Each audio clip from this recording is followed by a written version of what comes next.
some blueberry jam. The first step is to get the canning stuff ready. So here in this big pot, we don't have a canner, so we're just going to use a very big pot.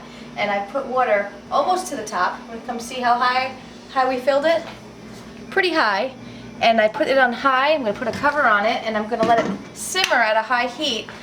And then what we'll do is we'll just add the canning jars to it to prepare them. Because when we're going to add boiling hot jam into there, we don't want them to crack. So we're just going to simmer some water here with the clean jars in it. That's step one. So step one, get yourself a big pot, put some water simmering in there, not boiling but simmering, and put your cans in there so that when you fill them, they won't crack from the heat of the liquid. Okay. Step two, get your blueberries, rinse them real good in the sink, get them nice and clean. And then step three, mash them up. So I've got my canning jars simmering here, and I'm now pouring the blueberries, which I've mashed up with a potato masher, into the pot that I'm going to cook them in. Okay, so we added the blueberries to the pot. We doubled the recipe. It's for 4 cups of blueberries, you'll add 2 tablespoons of lemon juice. So I'm going to double that since I doubled the recipe. So I need 4 tablespoons of lemon juice for my 8 cups of blueberries. And I squeeze this from a lemon because I like to use stuff originally, and that's right at 4 tablespoons. Perfect. Then we're going to add 2 packages of pectin because we doubled the recipe. We'll just dump that in with the blueberries. And then we'll stir that up and bring it to a boil.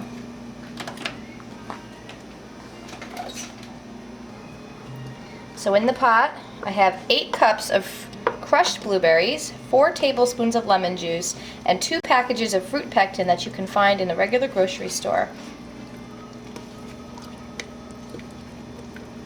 It's all stirred up, and now we're going to bring it to a boil. Once it boils, we'll add the sugar. And the sugar is going to be equal amounts to the blueberries. So because we have 8 cups of blueberries, we're going to add 8 cups of sugar. What we want is a full rolling boil that even if we stir it, it continues to boil. Even though I'm stirring. So it's time to add the sugar. And because I have 8 cups of berries, I'm going to add 8 cups of sugar. This thing really wants to splash me. I'm going to stir it, bring it back to a boil, and let it boil for 1 full minute after it's all dissolved. And then we're done. It's literally that simple. Make sure you stir continuously so it doesn't start to burn on the bottom of the pan. Now there's 2 things that are really important when canning to prevent botulism, which can happen with canned foods that aren't properly sealed. Number 1 is you want to make sure that the acidity is correct. So you don't want to omit the lemon juice, which is making it acidic. And number 2 is you want to make sure the lids seal. So we'll show you how to do that in a minute. We've just got it back to a boil after adding the sugar. It took a couple minutes. So now we're going to count down for 1 full minute from this time. I'm going to put the timer on for 1 minute. And as soon as that 1 minute's up, we're done. It's going to get a little crazy here. It's going to boil pretty rapidly here. So we'll stand back so we don't get burned. Meantime, I'm opening up the other pot, and I'm going to get my first couple of jars out and get them ready. Make sure you're stirring the whole time. I use tongs to remove the jars from the bucket where it's simmering, the pot where it's simmering. This is a messy job, and that's okay. It spits at you. You might want to wear a oven mitt on your hand if you're afraid of getting spit at.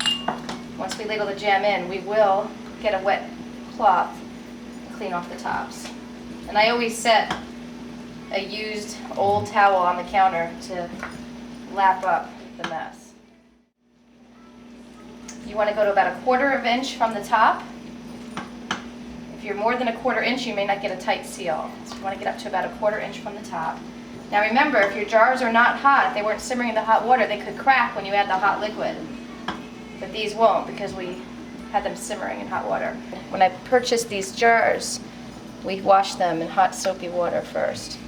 And then what we'll do is we'll seal the jars. tighten the lids. We put them in the big giant canning pot where the water is almost to a boil, because after we took them out of simmering, we just used the same pot. Now, if you have extra that doesn't fill a whole jar, that's okay. Go ahead and seal that one, put it in there, and when it comes out, what you'll do is you'll just put that one right in the fridge and eat it right away, because you won't get a good seal on a half-filled jar. I'm just standing these up. Make sure the water comes to about 1 inch above the tops. There we go.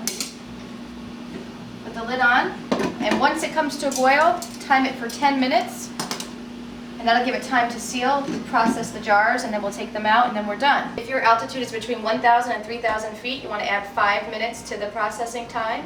If you're between 3,000 and 6,000, add 10 minutes. If you're between 6,000 and 8,000, add 15 minutes. And if you're at a really high altitude, between 8,000 and 10,000 feet, then you want to go ahead and add 20 minutes to your processing time, which would be a total of 30 minutes. Once you remove them from the processor, you just set the cans on a towel and leave them undisturbed for 12 to 24 hours so they can set. So you see here I've got my blueberry jam, and we've got relish we made earlier. And we're just going to let these sit here for 12 to 24 hours. At the end of that time, you want to test the seal. You push down in the middle and make sure it doesn't pop up. If it pops up and down, then it's not sealed. If that's the case, it needs to be stored in the refrigerator and used within 3 weeks.